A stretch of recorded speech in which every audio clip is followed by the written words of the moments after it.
Você acha que a doutrina espírita que Allan Kardec nos trouxe em 1857 tem a ver com a vida que a gente leva hoje? Num mundo tão diferente, século XXI, século XIX? Olha, tem sim. As questões que os espíritos nos responderam são questões que têm a ver conosco, como espíritos imortais, e podem nos ajudar muito, aliás, podem nos ajudar completamente, devem nos orientar nas decisões e na vida que a gente leva hoje. Eu gosto muito de uma frase que diz: religiosidade é um estilo de vida. O Espiritismo hoje está começando.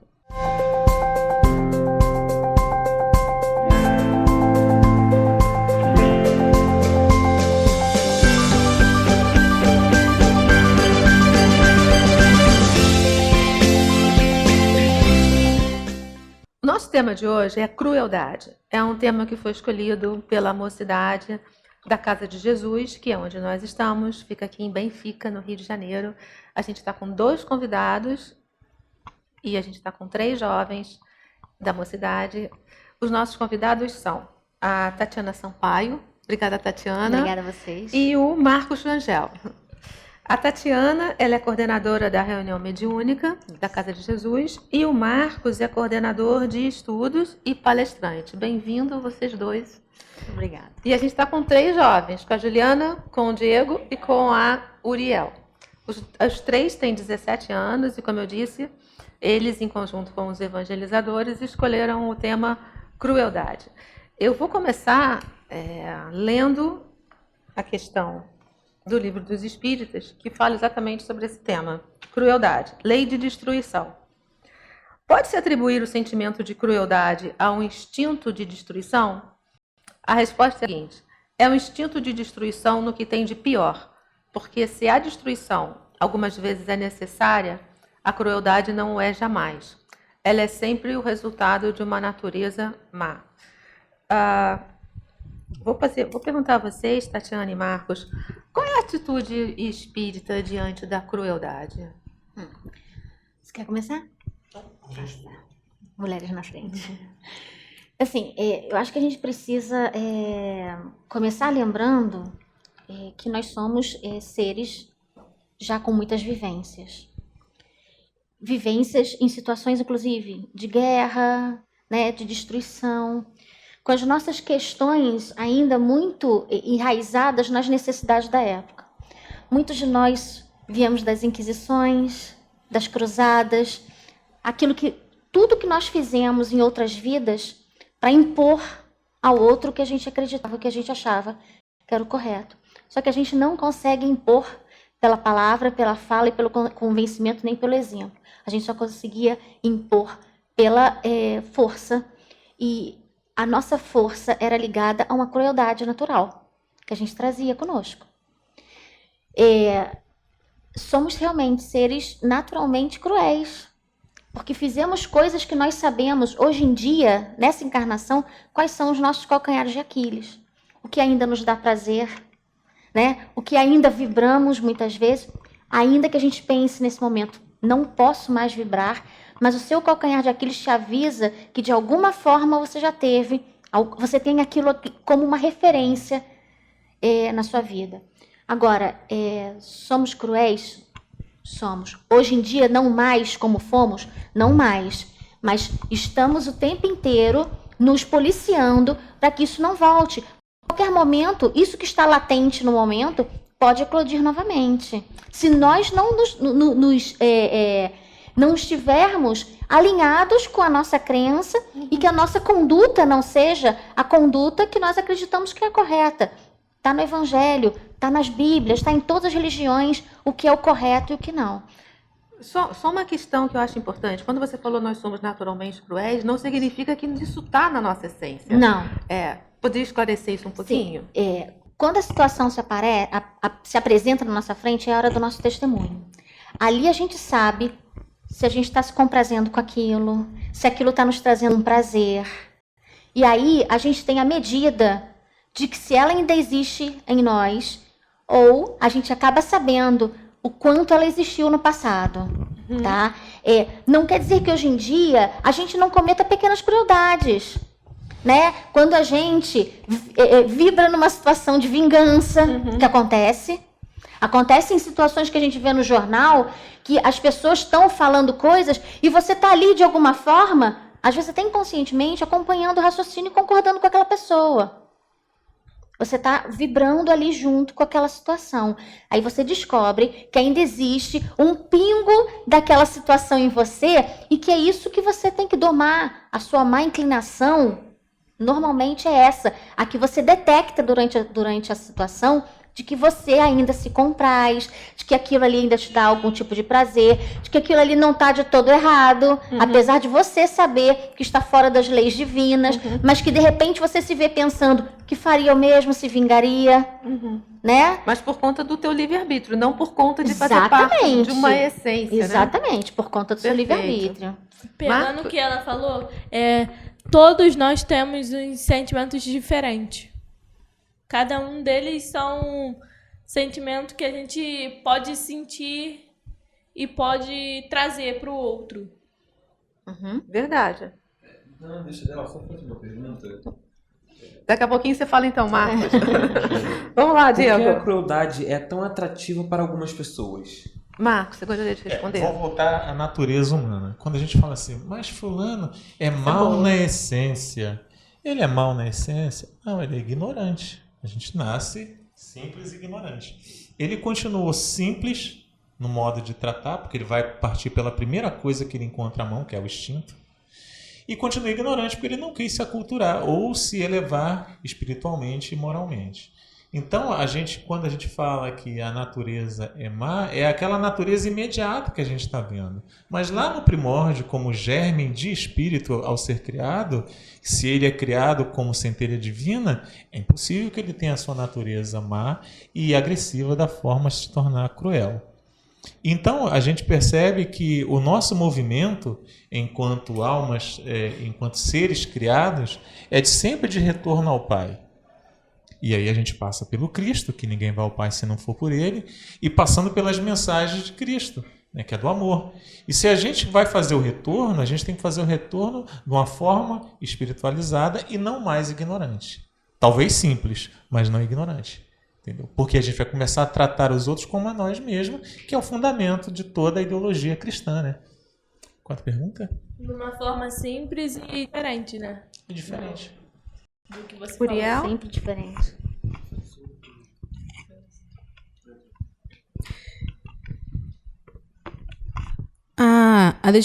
A destruição constitui na necessidade da crueldade?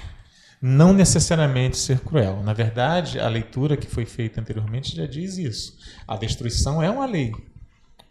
E aí a gente vai falar, por que é destruição? Talvez até pelo vocábulo de destruição ser mais imediato para a compreensão da época quando foi feita a codificação e até para a gente mesmo hoje. Entender que aquilo precisa ser destruído para se criar um novo. Quando, na verdade, a gente entende que essa destruição não é simplesmente destruição, né? Nada se cria, tudo se transforma. Então a gente entende que aquilo é uma transformação, uma fase de uma transformação. Então é necessário que se haja, vamos dizer assim, um parto sofrido para que determinada coisa saia de um estágio por um estágio mais evolutivo. Mas não é necessário que seja com crueldade. A crueldade seria um excesso da aplicação desta lei de destruição, né? É como um escândalo, né? Há lícito que exista, mas ai daquele que por meio dele vier o escândalo. Então é uma questão de você saber lidar. E como a doutrina espírita trabalha com equilíbrio, a gente entende que passou do ponto, já não serve mais, já não está mais dentro das leis divinas, né? Há que ser transformado? Evidentemente há que ser, mas tem que ser por mim, e ainda que seja por mim, tem que ser dessa forma. Né? E a gente está falando de crueldade, existe crueldade, como a Tatiana começou a dizer, em todos os âmbitos. É a crueldade no Facebook, quando a gente posta algo que não devia. O bullying. O pensamento é uma crueldade danada para quem participa das reuniões mediúnicas, onde o pensamento é plasmado e os espíritos percebem e leem, a gente está sendo talvez muito cruel com um determinado espírito que vem a falar e a gente já está ali mentalmente invadindo aquela atmosfera. Pegando a parte que ele falou, e quando a gente começa a zoar uma pessoa sendo que ela não gostou da zoação. Isso é normal? Perfeitamente normal. No ambiente de adolescente e jovem, isso é normal e comum. Mas a pergunta é, aonde aquilo vai levar? É só uma brincadeira? Parou ali ou você vai levar isso adiante? Aí vai dar uma briga. Exatamente. Uma coisa é você fazer aquela brincadeira onde todo mundo vai rir, vai se divertir, vai se tornar uma anedota para o futuro. Outra coisa é quando você invade a atmosfera psicológica daquela pessoa que cria um trauma. A gente entra na tua área. Na verdade, tudo que a gente faz com o outro, né, que o outro não gosta, já é crueldade da nossa parte. Como a gente estava falando antes, o Marcos fala uma coisa muito importante. Nós fomos criados simples e ignorantes. Nós não fomos criados cruéis. O que fez nós sermos cruéis foi o nosso livre-arbítrio, as escolhas que nós fizemos. Nós optamos por situações e comportamentos que nos levaram a ter essa questão em nós, a crueldade. E daí, de um tempo para frente, a gente foi evoluindo nessa questão. O que eu estou crendo é que, como tudo em Deus é perfeito, Ele foi nos dando oportunidade para nós melhorarmos. Algumas nós não aproveitamos para melhorar, a gente aproveitou para aprofundar um pouco mais. Porque passou a ser uma coisa nossa, como se aquele sentimento fosse nossa posse, a crueldade. Historicamente, a gente vê várias situações que são de crueldade. Então, assim, a gente nunca deve fazer uma brincadeira se a gente já sabe que aquilo vai chatear o outro. Então, gostaria eu de ouvir isso? Gostaria que alguém falasse isso para mim? O grande medidor sou eu. Se eu não gosto, por que o outro vai gostar? Né? Então, a gente está sempre atento de que a gente comete pequenas crueldades, sim, no nosso dia a dia. Eu, como sou mãe também, eu vejo que de vez em quando algumas respostas que eu dou para o meu filho são um pouco cruéis, como se eu quisesse, assim, tipo, mostrar quem manda. Nesse momento, eu passei um pouquinho da situação que deveria ser a normal, a de conversa entre uma mãe e filho, colocando os parâmetros da relação. Mas às vezes eu quero mostrar que eu estou superior a ele. E aí eu uso algumas falas que estão impregnadas de crueldade. Quando estava lá nos 10 mandamentos, não matarás, em momento nenhum está nos 10 mandamentos, não matarás com arma, com faca, com... Não, não matarás. E você não matarás nem o emocional do outro. O não matarás é isso também. Você pode matar emocionalmente uma pessoa com as suas palavras.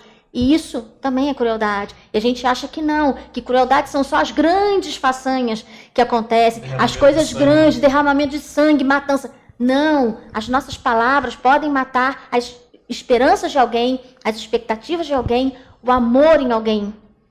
É igual como você falou da oportunidade. A gente tem que aproveitar enquanto ainda tem. Que depois que não tiver mais, não adianta reclamar. O que a gente tem que lembrar é que a gente está falando de doutrina espírita. E a doutrina espírita tem os seus seguidores e adeptos, que somos nós. E se nós nos dizemos espírita, a gente tem sempre que lembrar o seguinte: qualquer conversa, qualquer bate-papo tem sempre que terminar com uma ponta de esperança. Senão você não está sendo espírita. Como você vai dizer para o outro que ele não tem chance? Ou vai menosprezá-lo a ponto dele não se achar incluso em qualquer situação onde legitimamente ele pode estar? Então você está fazendo um desserviço àquilo que você levanta como bandeira, que é o cristianismo através do espiritismo. Por que vocês escolheram esse tema, crueldade? Eu sei que vários temas foram trazidos pela turma, mas por que esse foi importante para vocês? Bem, foi eu que tinha dado a ideia do tema da crueldade, porque naturalmente gosto bastante dela. Por algum motivo eu sinto atrativo na crueldade. Mas é o quê? Em ver filme, em ver cenas de crueldade, em ser cruel? Não, em crueldade em si, ver a pessoa sofrer. Meu senso sádico é muito forte. Então eu acabei decidindo botar isso como tema para entender um pouco melhor, até que eu fui lá e pesquisei. E eu tinha até uma última pergunta para fazer, se eu puder. Claro! A crueldade está completamente ligada à deturpação do senso moral e do comportamento de todo ser? Bom, desculpe, calma aí. Todo ser que eu falo é o ser humano, o ser consciente. Uhum. Eu repito a pergunta. A crueldade. A crueldade está completamente ligada à deturpação moral e ao comportamento de todo ser? Tá, a gente vai entender o que é comportamento moral. O moralmente aceito, né? Que já é o social, que a gente traz para a sociedade. Eu meio que dei uma separação. Eu queria falar com uma separação, pelo visto não causei isso. Tô falando do senso moral da pessoa e do comportamento da pessoa.